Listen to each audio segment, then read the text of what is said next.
जय जगन्नाथ। ओडिया आईन आलोचना को स्वागत। आज ओडिया आईन आलोचना एक नूतन अध्याय आम आलोचना करवा जहाँ हूँ आत्मरक्षा अधिकार।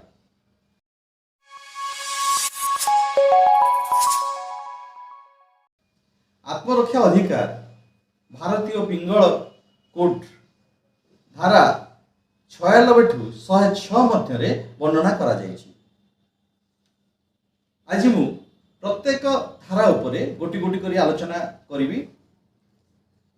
आशा आपण माने मूल शेष जाए वीडियो को धैर्य सहित देखिए एवं पसंद हेले आपण यह को सब्सक्राइब करिवे, लाइक करिवे एवं कमेंट करिवे। यही आलोचना करिया पूर्व गोटे छोटिया गप कहबी। सत्यजुगर कहानी। जड़े साधु जाऊले गोटे जंगल बाट देखी जाऊले किसी गाँव पिला अभियोग कले जे आज्ञा ये जंगल में गोटे साप भारी उपद्रव कर समस्त गोड़े की कामुची। तो सत्यजुग कथा। तेणु साधु से सापटी डाक कहले जे ए साप तू आउ क्या कामुड़ू ना कि उपद्रव करू या कही साधु चलीगले। पुणी किछि दिन पर फेरला बेलू साधु देखिले सापटी से रास्तार दरबार अवस्था पड़ी। सापटी की पचारे कि तोर ये अवस्था किए कला ना आज्ञा आप तो कही जे क्या उपद्रव न करने क्या न कामुड़ापी मुझे कली क्या कामुड़ी कि उपद्रव किसी कली ना।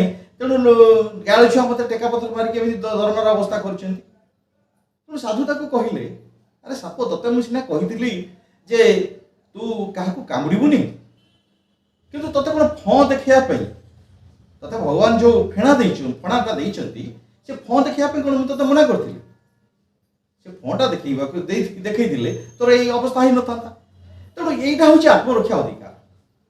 भगवान प्रत्येक प्राणी को किसी ना किसी अंग देइछंती निजर आत्मरक्षा करने क्या सिंह देइछंती, क्या दांत देइछंती, क्या नख देइछंती एवं मनीष को हाथ देइछंती। तेणु मनीष जेहेतु एक सामाजिक प्राणी मनीषर आत्मरक्षा अधिकार तार राष्ट्र प्रदत्त आईन अनुसार ही करने को पड़ता है। तेणु यह हूँ मनीषर एक अधिकार निजको निजे सुरक्षा कर।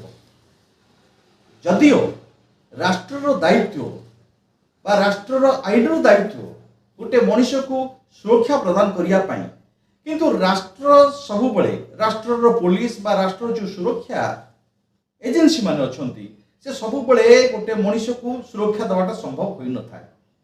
तेणु आईन व्यवस्था अच्छी मनीष निजको निजे सुरक्षा करिवार अधिकार मध्य अच्छी एवं से निजको सुरक्षा करिपारिबो तार मध्य गोटे निर्दिष्ट परिसीमा भितर तार मध्य निर्दिष्ट आईनगत भित्ति भितर सुरक्षा करिपारिबो।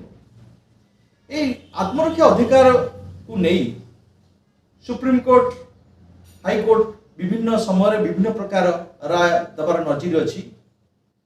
मुझे गोटे राय आपको शुणाऊँगी जे state of Odisha versus Rabindranath Dalai and others जोटा reported in 1973 criminal law journal Odisha full bench high court से कही एक सभ्य समाज रे प्रत्येक लोकर संपत्ति शरीर रक्षा करिवार दायित्व राष्ट्रर किंतु व्यक्ति को बेले बेले राष्ट्र सुरक्षा मिलवा संभव नुहे सेतबेले व्यक्तिगत सुरक्षार कथा आसे।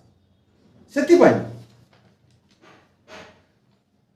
भारतीय पिंगल कोड बा आईपीसी इंडियन पेनल कोड रो धारा 96 रे वर्णना करा जायछि। 96 रे उल्लेख अछि nothing is an offence which is done in exercise of the right of private defence. निज सुरक्षा पाई बा अन्यर सुरक्षा पाई कौनसी कार्य अपराध नुहे। तेणु ये हूँ 96 धारार कथा। आम परवर्ती समय अलग विषय आलोचना करवा जे जो आत्मरक्षा अधिकार परिसीमाटा कौन को क्षेत्र में आत्मरक्षा करिपारिबा ए विषय आम पुंखानुपुंख आलोचना।